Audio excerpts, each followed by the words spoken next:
Selamat pagi Bapak Ibu Saudara terkasih di dalam Tuhan Yesus. Kembali saya menyapa pagi ini melalui kebenaran firman Tuhan dengan tema Pengembara yang Setia.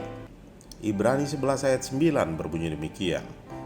Karena iman, ia diam di tanah yang dijanjikan itu, seolah-olah di suatu tanah asing, dan di situ ia tinggal di kemah dengan Ishak dan Yakub, yang turut menjadi ahli waris janji yang satu itu.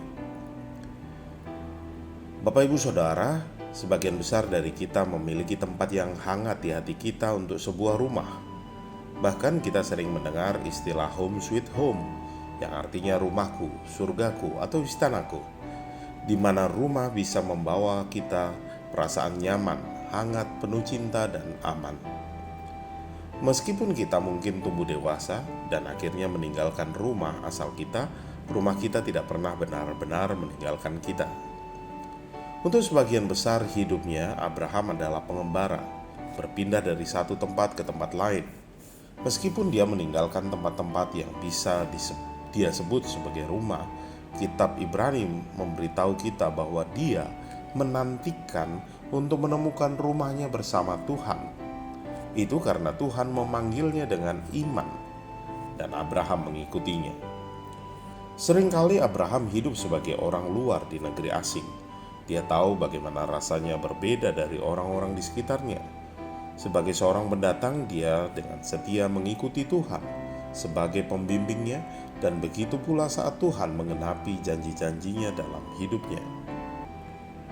Kita semua akan menganggap diri kita anak-anak rohani Abraham yang memiliki pola pikir yang sama.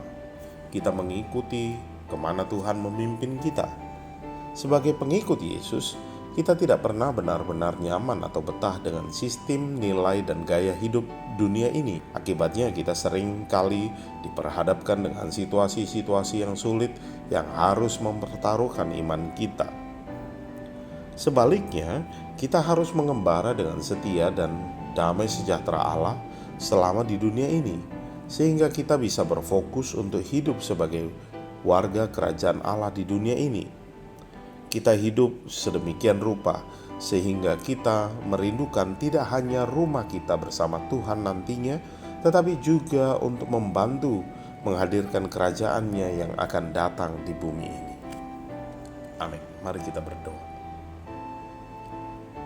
Bapa, kami mengucap syukur kami boleh bangun di pagi hari ini karena penyertaan kasih karunia Tuhan, dan kami boleh mendengarkan kebenaran firman Tuhan. Kami bersyukur atas janji-Mu untuk rumah kekal kami nantinya di surga bersama Engkau. Dan kiranya selama di dunia ini, kiranya Engkau-lah yang akan menjadi pemandu kami yang teguh dalam menjalani kehidupan ini. Dan biarlah kasih Tuhan boleh tersebar melalui kehidupan kami semua. Terima kasih Bapa, terpujilah nama-Mu. Menyerahkan hidup kami, pelayanan kami, aktivitas kami ke dalam tangan kasih Tuhan. Dalam nama Tuhan Yesus, haleluya. Amin.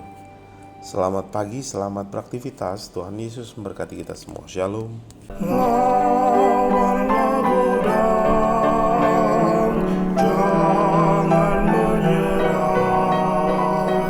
Dia kemenangan, terus memberi jaya.